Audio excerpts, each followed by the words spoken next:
के लेक्चर की करते हैं शुरुआत, और ये है हमारा आज का ऑस्मोसिस एंड ऑस्मोटिक प्रेशर। तो ऑस्मोसिस और ऑस्मोटिक प्रेशर, इस पे न्यूमेरिकल, रिवर्स ऑस्मोसिस और ऑस्मोटिक प्रेशर में M2 यानी मोलर मास कैसे कैलकुलेट करते हैं, सारी की सारी जो टॉप टू टॉप कहानी है आज की क्लास में हो जाएगी खत्म। और इससे पहले हम इसको स्टार्ट करें, हमेशा की तरह हम अपने खुद के नोट्स देखते हैं कि हमने पहले क्या किया था, ठीक है, और अब हम क्या कर सकते हैं। देखो ऑस्मोसिस, इसकी शुरुआत होती है कि जब प्योर सॉल्वेंट सॉल्यूशन की तरफ मूवमेंट करे थ्रू सेमी परमेबल मेम्ब्रेन, तो इसे कहते हैं हम ऑस्मोसिस। यानी आपने कभी नोटिस किया होगा कि आप एक पानी में राजमा को भिगोते हो, छोले को भिगोते हो, किशमिश को भिगोते हो, तो पानी कैसे लो कंसंट्रेशन यानी प्योर सॉल्वेंट से सॉल्यूशन, यानी जैसे किशमिश के अंदर का जो इंग्रेडिएंट है उसको हम सॉल्यूशन कहते हैं, तो कैसे वो अपने आप फ्लो करता है और उनकी जो कवरिंग है, राजमा, छोले और ये किशमिश की जो ऊपर की कवरिंग है, इसको बोलते हैं हम सेमी परमेबल मेम्ब्रेन। तो सेमी परमेबल मेम्ब्रेन क्या होती है? ऐसी मेम्ब्रेन जिसमें छोटे छोटे पोर्स होते हैं, ठीक है ना, जिसमें स्मॉल मॉलिक्यूल लाइक वाटर जो है वो जा सकते हैं, पास हो सकते हैं, लेकिन बिगर मॉलिक्यूल लाइक सोल्यूट जो है वो पास नहीं हो सकते। इसे सेमी परमेबल मेम्ब्रेन कहते हैं। आमतौर पर ये तीन तरह की होती है, नेचुरल, सिंथेटिक और reverse osmosis semi permeable membrane, जो आरओ में इस्तेमाल होती है। तो ये नेचुरल वाली जो है ये है आपकी पिग्स ब्लैडर है, सेलोफेन है, इसकी सिंथेटिक है, और आरओ में इस्तेमाल होने वाली का नाम है सेलुलोज एसीटेट, ठीक है। ऑस्मोटिक प्रेशर किसे कहते हैं भाई? अब जो फ्लो है वो कहाँ से कहाँ की तरफ जा रहा है? ये आपका सॉल्यूशन की तरफ जा रहा है, this is your solution, this is your solvent, ठीक है, ये फ्लो जा रहा है। तो आपको ना कुछ ऐसा करना है कि ये फ्लो जस्ट स्टॉप हो जाए, यानी आना बंद हो जाए।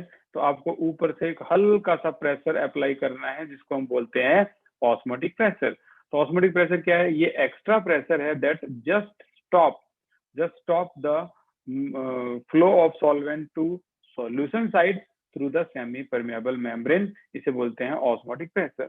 अगर मान लो आपने यहाँ सॉल्यूशन साइड में सॉल्यूट ज्यादा डाल रखे हैं, तो सॉल्वेंट का फ्लो जो है आपका बहुत तेजी से होगा, यानी जितने ज्यादा सॉल्यूट होंगे तो ऑस्मोटिक प्रेशर डायरेक्टली प्रोपोर्शनल है कंसंट्रेशन के। यहाँ पहला ऐसा केस है जहाँ कंसंट्रेशन आई है, नहीं तो दोनों केस में वहां पर हमने elevation boiling point, depression in freezing point में मोलैलिटी पढ़ा था, यहाँ मोलैरिटी आई है, तो N2/V हो गया, N को और ओपन करोगे W2/M2 हो गया, आई वेंटो फैक्टर हो गया, ये आपका फॉर्मूला डिजाइन हो गया। आरओ की बात करें, अब आपको क्या करना है, यहाँ पर ऑस्मोटिक प्रेशर क्या था? That just stop the flow, यहाँ से यहाँ तक का फ्लो क्या हो जाए? जस्ट स्टॉप हो जाए। अब आपको क्या करना है? Pressure more than osmotic pressure, यानी और ज्यादा प्रेशर अप्लाई करना है यहाँ पे, इसे बोलेंगे हम एक्स्ट्रा प्रेशर। तो इतना एक्स्ट्रा प्रेशर अप्लाई करना है कि सॉल्यूशन से अब ये जो काम है उल्टा हो जाए, यहाँ जाने लगे सॉल्वेंट की तरफ, सॉल्यूशन से सॉल्वेंट की तरफ फ्लो स्टार्ट हो जाए। If the pressure larger than osmotic pressure, ठीक है, in is applied to the solution side, तो solvent from solution side flows out through semi permeable membrane, this phenomena is called reverse osmosis, जो आपके घरों में भी होती है। आरओ का इस्तेमाल करते हैं, ठीक है ना, यानी गंदे पानी से पीने लायक पानी को में कन्वर्ट करना, इसे बोलते हैं आरओ। जो टीडीएस अमाउंट है, क्या कोई बता सकता है कितनी टीडीएस अमाउंट है जो सबसे बेस्ट होती है पीने लायक पानी में? जल्दी से चैट सेक्शन में जाओ और बताओ कितनी टीडीएस अमाउंट बिल्कुल बेस्ट होती है पीने लायक पानी में। टीडीएस, साइंस स्टूडेंट हो, आरओ पढ़ रहे हो, टीडीएस के बारे में नहीं पता तो बड़ी बुरी बात है भाई। टीडीएस टोटल डिजोल्व सब्सटेंस कितने होने चाहिए पीने लायक पानी में, बेस्ट पीने लायक पानी में? नो आंसर टिल नाउ, अब तक उस पर मत ढूंढ दियो इंटरनेट पे। तो मयूर ने कहा है बहुत कम का बोल दिया मयूर आपने। जो बेस्ट अमाउंट है वो बोली जाती है 150 से 200 के बीच में, ये बेस्ट अमाउंट होती है, सबसे एक्सीलेंट अमाउंट। वैसे तो पीने के लिए आप 500 टीडीएस का, 700 टीडीएस का पी सकते हो, ओके, बट इससे ज्यादा खतरनाक है इससे कम भी खतरनाक ही है एक तरह से, इतनी कम टीडीएस भी नहीं पीना चाहिए, कुछ आयंस तो होने ही चाहिए। क्या आरओ का क्या फायदा है? इसे समुद्री पानी को डिसैलिनेशन यानी वही ठीक पीने लायक बनाने के लिए यूज किए करते हैं। अगला है हाइपरटोनिक, हाइपोटोनिक, आइसोटोनिक। भाई हाइपरटोनिक का मतलब है बाहर की कंसंट्रेशन ज्यादा होना, जिससे जो सेल है नॉर्मल, हमारी जो फ्लूइड है, हमारी बॉडी के भी जो सेल है उसके अंदर की कंसंट्रेशन कितनी होती है? 0.9% V/V।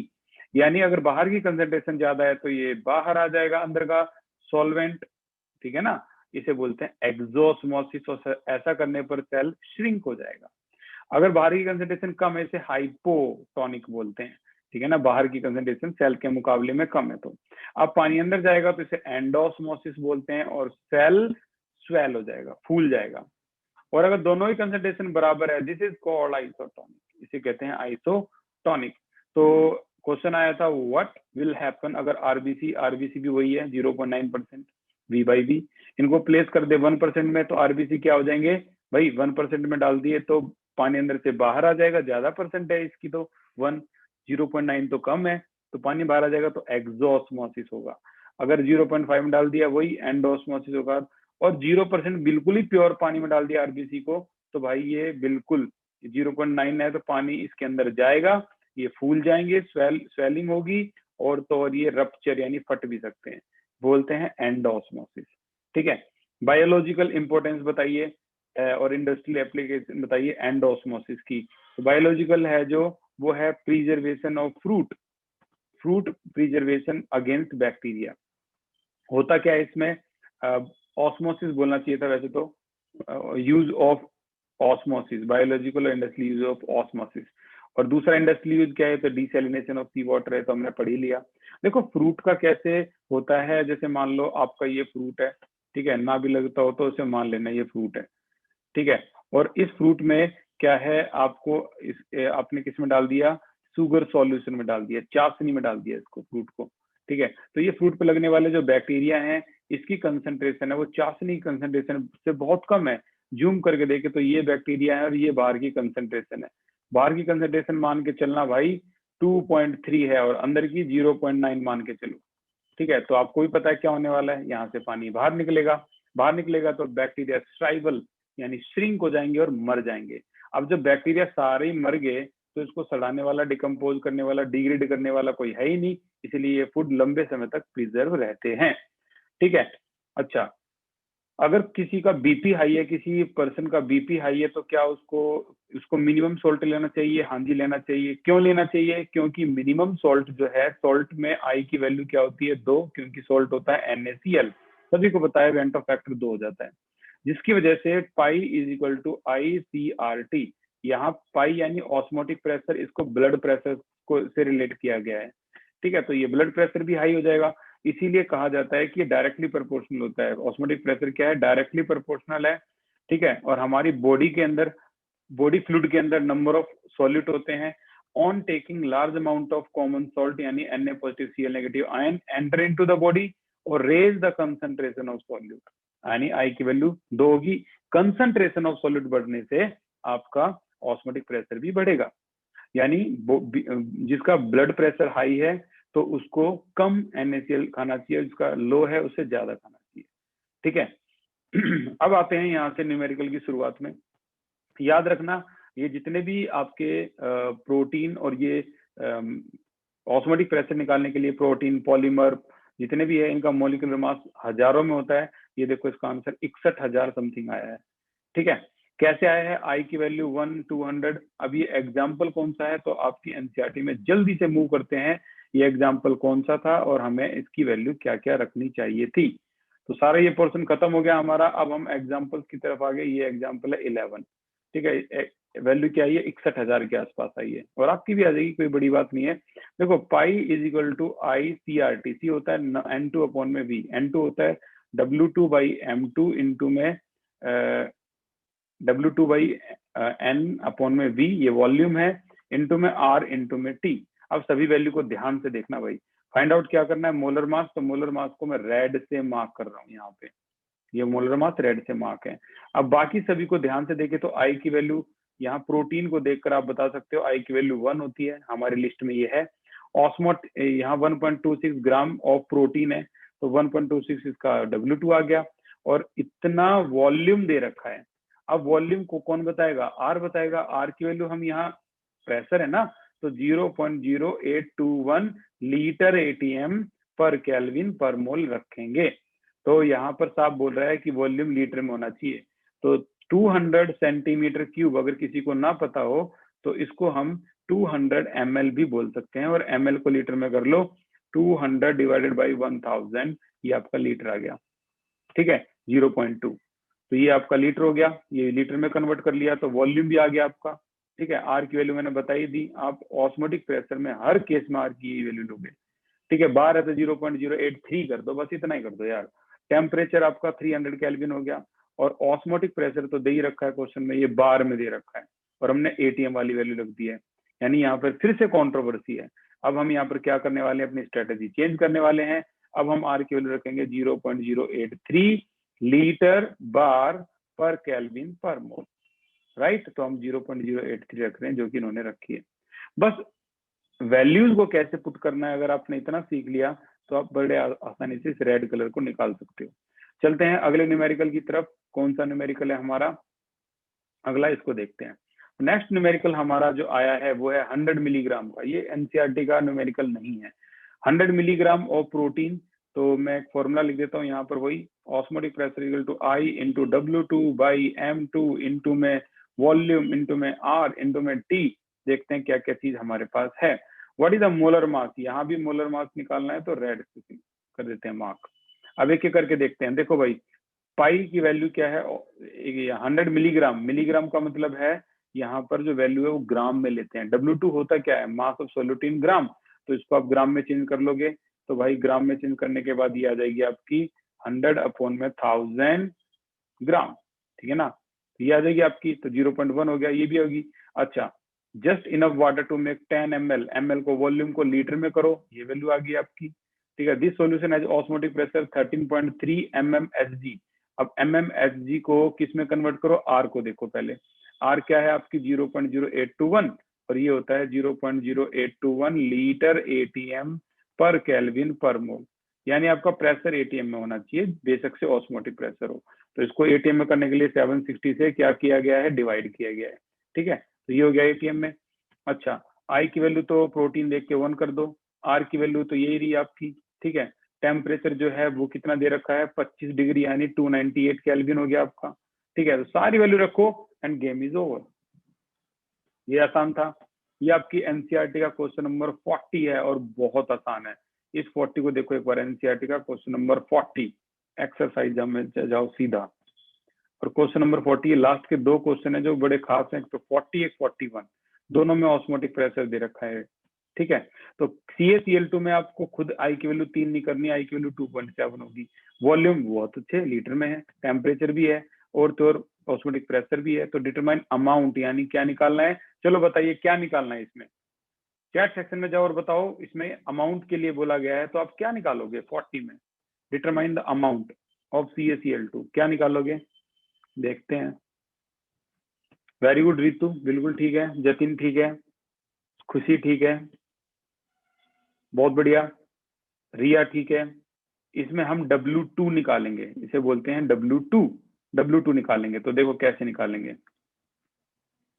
भाई, इस क्वेश्चन के लिए फिर से एक बार ध्यान से देख लो, बड़ा सिंपल। देखो, आई की वैल्यू क्वेश्चन में गिवन है, वॉल्यूम गिवन है, टेम्परेचर को कन्वर्ट कर दिया, और आर की वैल्यू 0.0821। आप मर्जी है 821 लगाओ या 83 लगाओ, आपकी मर्जी है, डिपेंडिंग अपॉन द सिचुएशन। अगर आप चाहते हो कि पाई जो ऑस्मोटिक प्रेशर है वो किस में दे रखा है, ये चेक कर लो एक बार। भाई ऑस्मोटिक प्रेशर दे रखा है आपका एटीएम में, तो आपने एटीएम की वैल्यू लगाई है, नो डाउट। ठीक है ना, एटीएम की वैल्यू लगाई है।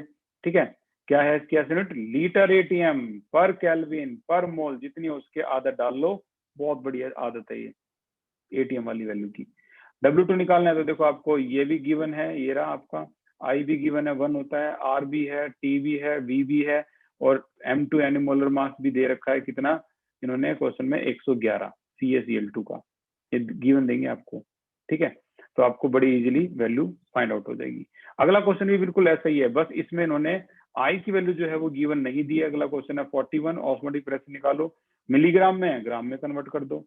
K2SO4 है तो आई की वैल्यू 3 है, साफ पता लग रहा है। 2 पोटेशियम, 1 सल्फेट, 2 लीटर वॉल्यूम दे रखा है, टेम्परेचर दे रखा है, मान के चलना है कंप्लीटली डिसोसिएट, तो आई की वैल्यू 3 होगी। अब इससे आप इस न्यूमेरिकल को करोगे तो आपका ये न्यूमेरिकल भी खत्म हो गया, कुछ था ही नहीं इसमें। आई गिवन है 3, W2 गिवन है आपका कितना, 25 मिलीग्राम, तो इसको ग्राम में कन्वर्ट कर लिया। आर हमेशा ही होगा आपके पास, यहाँ तो आर आप कोई सा भी लगा सकते हो कि आप बार वाला लगाओगे तो ऑस्मोटिक प्रेशर बार में आ जाएगा, अभी एटीएम वाला लगाया तो ऑस्मोटिक प्रेशर एटीएम आया हुआ है। तो फ्लेक्सिबिलिटी, टेम्परेचर बिल्कुल गिवन है 298, अच्छा मोलर मास बिल्कुल गिवन है, ये तो देंगे ही आपको। वॉल्यूम 2 लीटर हो गया, तो आप इजीली क्या निकाल सकते हो, ऑस्मोटिक प्रेशर। ठीक है, अच्छा क्या ऑस्मोटिक प्रेशर भी एक कोलिगेटिव प्रॉपर्टी है? आंसर है यस। क्यों है, एक्सप्लेन करो। क्योंकि ये भी N2 पे डिपेंड होती है कहीं ना कहीं, ठीक है ना, because it depend on the number of solute, number of solute पे डिपेंड है, इसलिए ये ऑस्मोटिक, ये कोलिगेटिव प्रॉपर्टी है। डिस्क्राइब कैसे मॉलिक्यूलर मास निकालोगे, यार ये बच्चे वाला क्वेश्चन है, यहाँ M2 को ऊपर ले जाओ, पाई को नीचे ले आओ, ऐसे निकाल देंगे, फॉर्मूला वही है। ओके, अच्छा how is it that measurement of osmotic pressure is more widely used for determining molar mass of macromolecule? तो हमेशा इसको एक्यूरेट मानते हैं, ठीक है ना, बाकी किसी को नहीं मानते। Other freezing point, boiling point, elevation boiling point, depression freezing point के कंपैरिजन में। तो इसके दो बड़े बड़े रीजन है, एक तो है कि ये रूम टेम्परेचर पे होती है, और दूसरा ये है कि इसका मैग्नीट्यूड बहुत ही लार्ज होता है, यानी इसकी एक्यूरेसी जो है वो डाइल्यूट सॉल्यूशन पे भी बहुत ज्यादा होती है, ठीक है ना। डाइल्यूट सॉल्यूशन होते हैं, ये रहा डाइल्यूट सॉल्यूशन, उस पे भी ये एक्यूरेसी बहुत ज्यादा कमाल की निकालती है, इसीलिए इसको उनके कंपैरिजन में ज्यादा वाइडली दुनिया में इस्तेमाल किया जाता है। अगर मैं बात करूं आपके इस सेक्शन की, टॉपर 1 इसके लास्ट सेक्शन की, तो ये भी बहुत आसान है सेक्शन, कुछ नई बातें भी सीखने को मिलेगी हमें इससे। ऑस्मोसिस क्या होता है, वही सेम, सॉल्वेंट का semi permeable membrane, pure solvent से सॉल्यूशन, ठीक है ना। एक और डेफिनेशन उन्होंने वही दे दी, इन्होंने इस बार सॉल्वेंट की जगह डाइल्यूट सॉल्यूशन बोल दिया, कंसंट्रेटेड सॉल्यूशन, बात वही है। ऑस्मोटिक प्रेशर वही है भाई, यहाँ पर आप एक्सटर्नल प्रेशर इतना अप्लाई कर रहे हो कि यहाँ का पानी यहाँ पर जाना क्या हो जाए, जस्ट स्टॉप, ठीक है, जस्ट स्टॉप हो जाए। तो ये इसका ऑस्मोटिक, द एक्सटर्नल प्रेशर, ठीक है ना, जो अप्लाई करा सोल्यूशन की तरफ अप्लाई होता है, जिससे जो फ्लो है सॉल्वेंट का सोल्यूशन के थ्रू वो रुक जाता है, प्रिवेंट हो जाता है। हम जस्ट स्टॉप लिख रहे हैं एनसीईआरटी की लैंग्वेज से। ऑस्मोसिस और डिफ्यूजन में क्या फर्क है? देखो भाई, ऑस्मोसिस जो है वो लिमिटेड होता है सॉल्यूशन के लिए, लेकिन डिफ्यूजन आपने देखा होगा, परफ्यूम को आप एक कमरे में छिड़कते हो तो वो पूरे कमरे में स्मेल हो जाती है, इसको कहते हैं डिफ्यूजन। तो ये गैस में भी होता है, ठीक है। अच्छा, ऑस्मोसिस जो है कैन बी स्टॉप और रिवर्स, इसको स्टॉप भी कर सकते हैं, रिवर्स भी कर सकते हैं, लेकिन यार एक बार डिफ्यूजन हो गया ना, अब उसको आप स्टॉप और रिवर्स नहीं कर सकते, क्योंकि गैस को कंट्रोल कर पाना इतना आसान नहीं है जितना इनको है, ठीक है। तो ये दो मेजर डिफरेंस थे इसके। डिटर्मिनेशन ऑफ मोलर मास कैसे निकालेंगे, वही इन्होंने बड़े हाई फाई फार्मूले दिखा दिए, पाई वी यहाँ रखा है, अरे भाई ऐसे कर देते यार, NRT अपॉन में वी, अभी भी तो वही है। N/2 क्या होता है, C, तो पाई इक्वल टू क्या हो गया आपका, CRT, ये सबसे बेस्ट है, ठीक है। अच्छा, नंबर ऑफ मोल होता है W2/M2, ये भी पता है हमें, ये हम यहाँ पुट कर देंगे, पुट करने के बाद हमारे पास फाइनली ये आंसर आ जाएगा। हम क्या लिखते थे भाई, पाई इज इक्वल टू क्या, इस तरीके से लिखा है इन्होंने, pi is equal to W2/M2 upon में VR इंटू में T, बस इन्होंने इस V को यहाँ रखा है पाई के साथ, और वो सारा सेम है, ठीक है। तो कुल मिला के कहानी बिल्कुल अभी वही चल रही है, लेकिन यहाँ हम ऐसे मोस्टली यही यूज करेंगे क्योंकि प्रेशर का जिक्र होगा। एक बहुत बड़ी बात जो शायद कई बच्चों को नहीं पता होगी, ठीक है ना, उनको अब प्राउड फील होगा कि यार थैंक गॉड हमें इस बात का भी पता लगा। देखो 10% हमने रिलेटिव लोअरिंग में पढ़ा, 10% हमने एलिवेशन बॉइलिंग में पढ़ा, 10% हमने डिप्रेशन इन फ्रीजिंग पॉइंट में पढ़ा, लेकिन यहाँ का जो 10% का मतलब है, यहाँ का जो परसेंट का मतलब है, वो अलग होता है। ऊपर क्या था, ऊपर तो कोई भी बता सकता है ये 10 ग्राम है, पानी 90 ग्राम है, सॉल्यूशन 100 ग्राम है, but in case of osmotic pressure ये गेम दूसरा है। यहाँ 10% का मतलब होता है 10 ग्राम सोल्यूट 100 ml सॉल्यूशन के अंदर है, तो गलती मत कर देना यहाँ 10% को देख के। क्लियर? 100 ml, ये बहुत बड़ी बात है, इससे कई न्यूमेरिकल सामने आएंगे। देखो 10% यूरिया है तो समझ लो 10 ग्राम यूरिया है और 100 ml क्या है? सॉल्यूशन है। 27 डिग्री टेम्परेचर, बताओ ऑस्मोटिक प्रेशर। तो देखो पाई इज इक्वल टू क्या? आई इंटू में W2/M2 इंटू में R इंटू में T इंटू में यहाँ पर क्या? Volume V। तो 10% और इसको देखकर वॉल्यूम तो आपको पता लग गया 100 ml हो गया। ये 10 ग्राम है, ये W2 हो गया। आई की वैल्यू यूरिया है तो 1 हो गया। क्या निकालना ऑस्मोटिक प्रेशर? तो इसको रेड से मार्क कर दो। ये तो करते आ रहे हैं हम, और हम कर क्या रहे हैं? आर की वैल्यू आपको पता है, कोई भी रख सकते हैं यार, 0.0821 रख दो, 18 में आंसर आ जाएगा। टेम्परेचर ये दे रखा है 300 केल्विन। मोलर मास यूरिया का पता है सभी को कितना होता है? 60। हो गया क्वेश्चन खत्म, था ही नहीं कुछ। तो ये जो लेवल के क्वेश्चन है, ये थोड़ा नीट लेवल के क्वेश्चन है, ठीक है, जो आते हैं एग्जाम में। और भी हम प्रैक्टिस करते करते सारे कर देंगे, इसको कुछ भी नहीं है, सारे बहुत आसान आसान कॉन्सेप्ट पे हैं। हाँ, दिमाग का कॉन्सेप्ट बिल्डअप होगा, नो डाउट।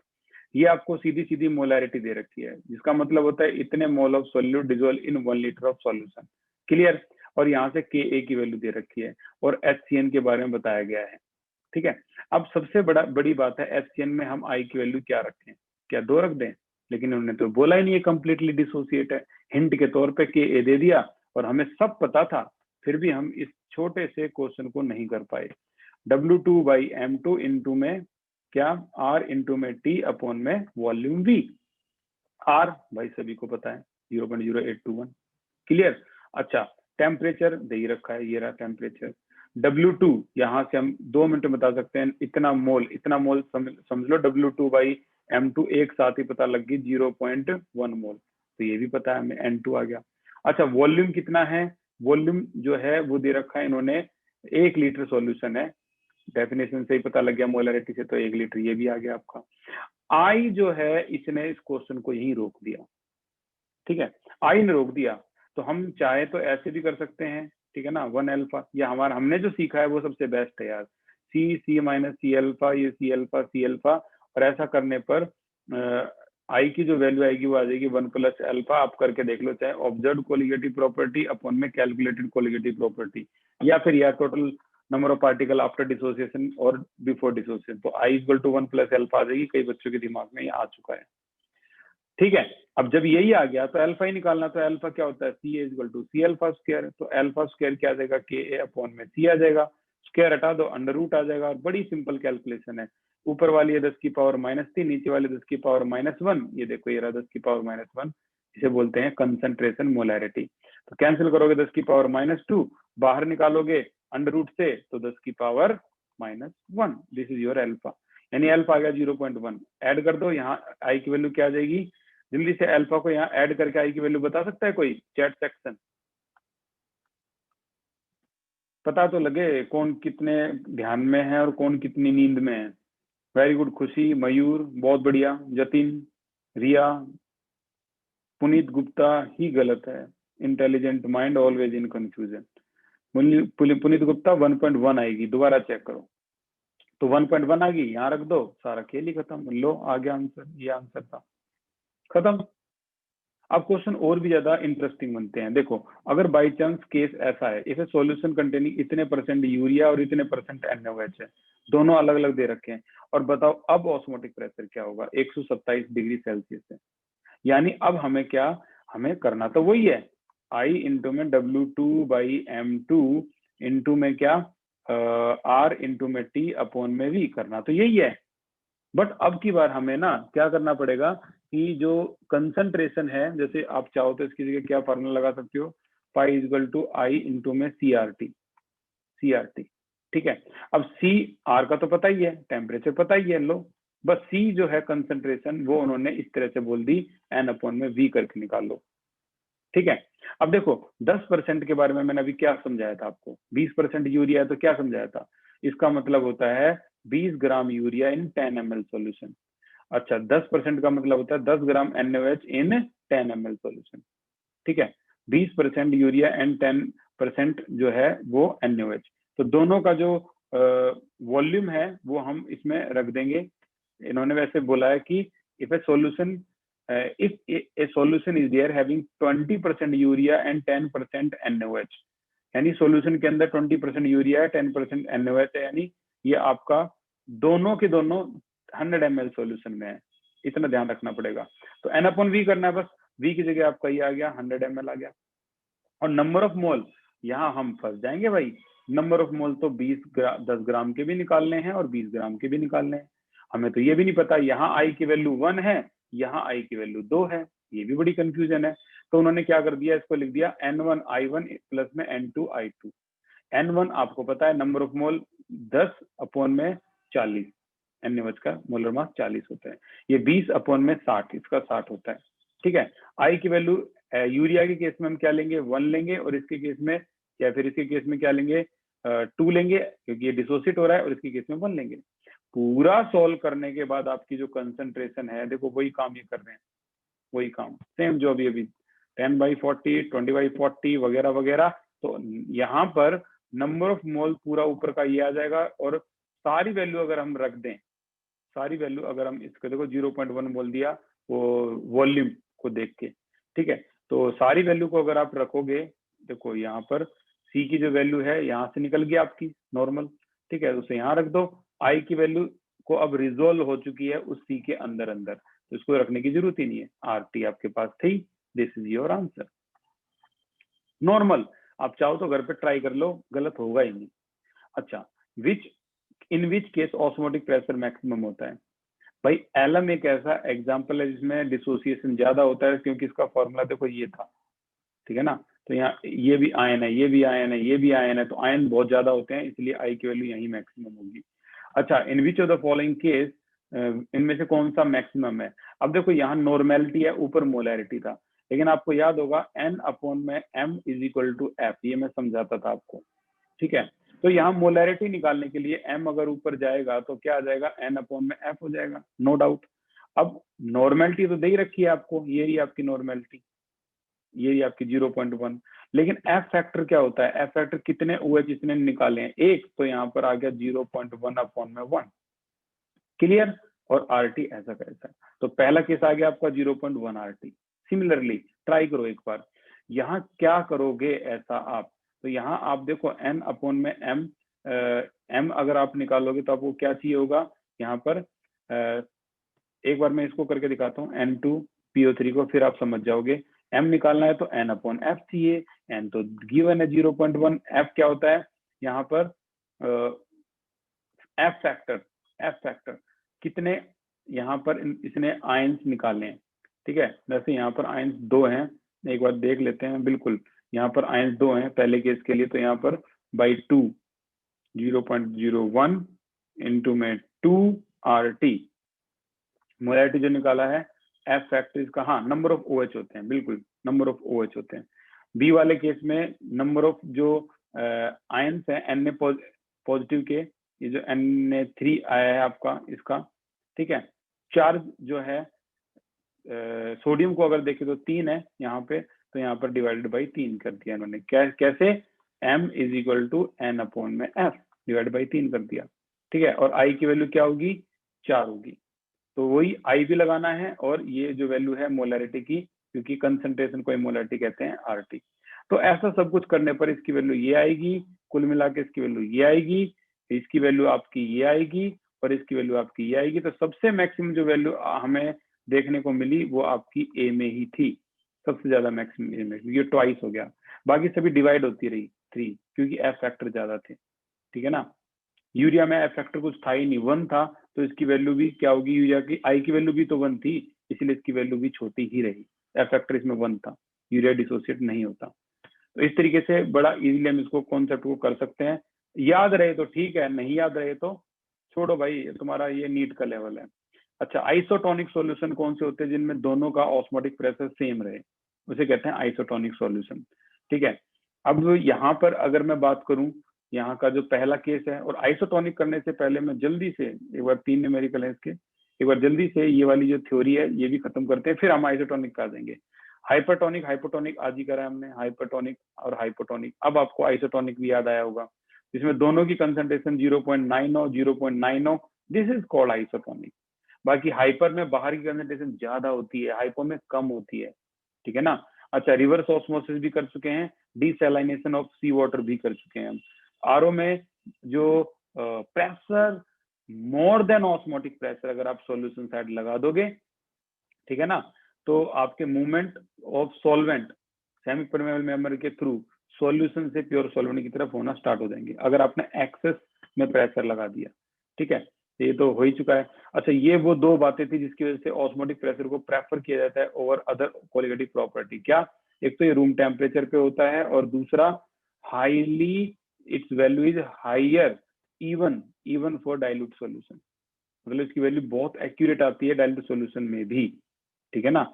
अच्छा, अगर आपसे क्वेश्चन को पूछा जाए तो ये आज का न्यूमेरिकल था 200 सेंटीमीटर क्यूब प्रोटीन का, आपको याद होगा इसका आंसर 61,000 में बोल रहा था आएगा।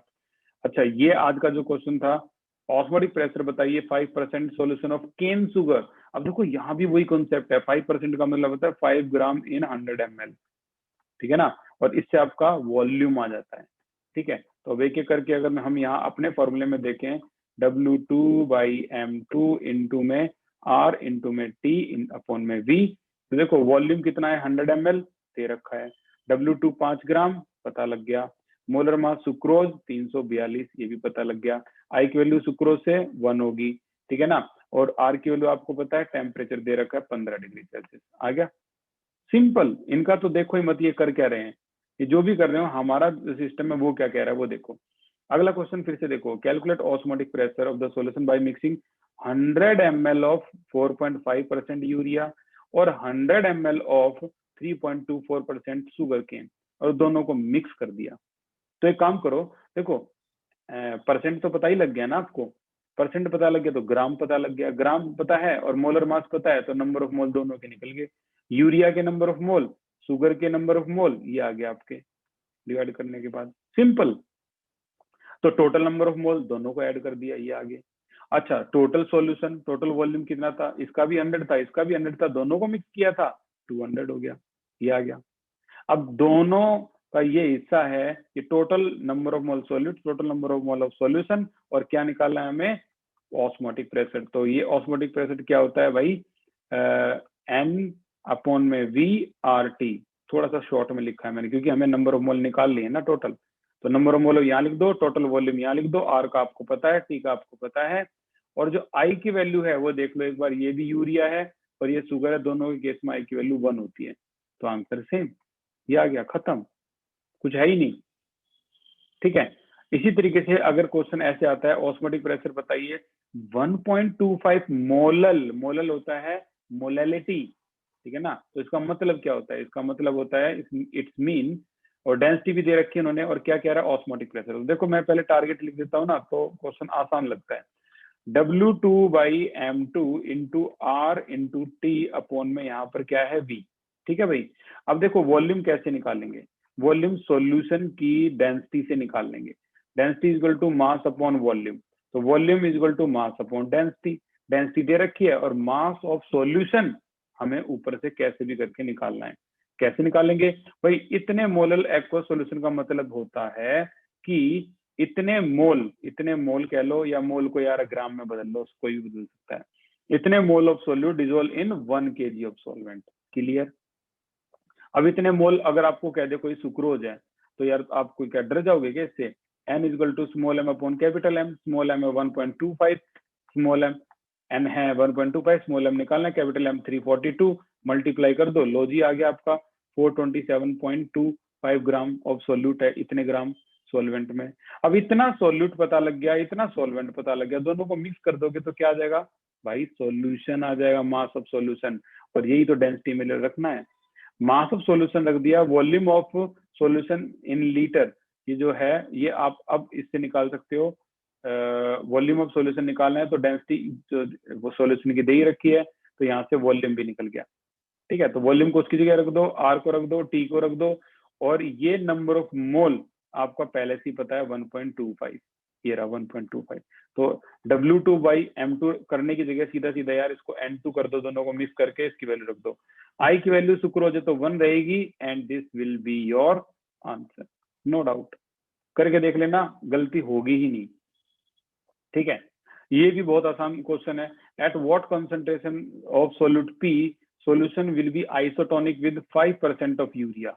यानी यहाँ पर कह रखा है कंसंट्रेशन ऑफ सोल्यूट पी बताओ, और आइसोटोनिक क्या होता है, दोनों का ऑस्मोटिक प्रेशर सेम है। ये सोल्यूट अननोन है, इसका ऑस्मोटिक प्रेशर इसके बराबर है यूरिया के। तो पहले काम करो, यूरिया का निकाल लो ऑस्मोटिक प्रेशर, वही फॉर्मूला हमारे वाला। सारी वैल्यू दे रखी है, देखो यूरिया की तो 5% बोल दी। 5% से मतलब पता है ना आपको, 5 ग्राम ये हो गया और 100 ग्राम ये हो गया, जिसको लीटर में कन्वर्ट कर दिया। यूरिया का मोलर मास ये हो गया। आर और टी को छेड़ो ही मत, इक्वेशन नंबर 1। ऐसी सोल्यूट की निकाल लो, W2 सोल्यूट का पता ही नहीं कितना है, लेकिन इसका मोलर मास पता है।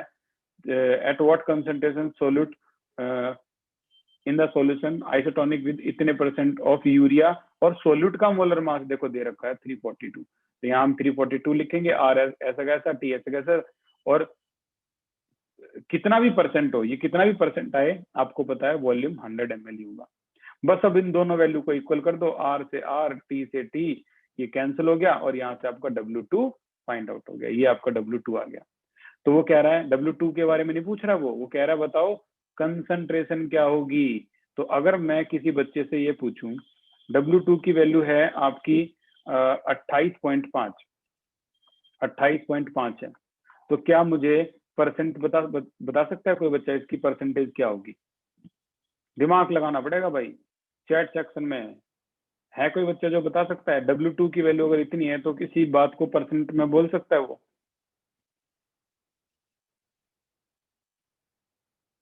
जतिन ये गलत है, आप जाल में फंस चुके हो।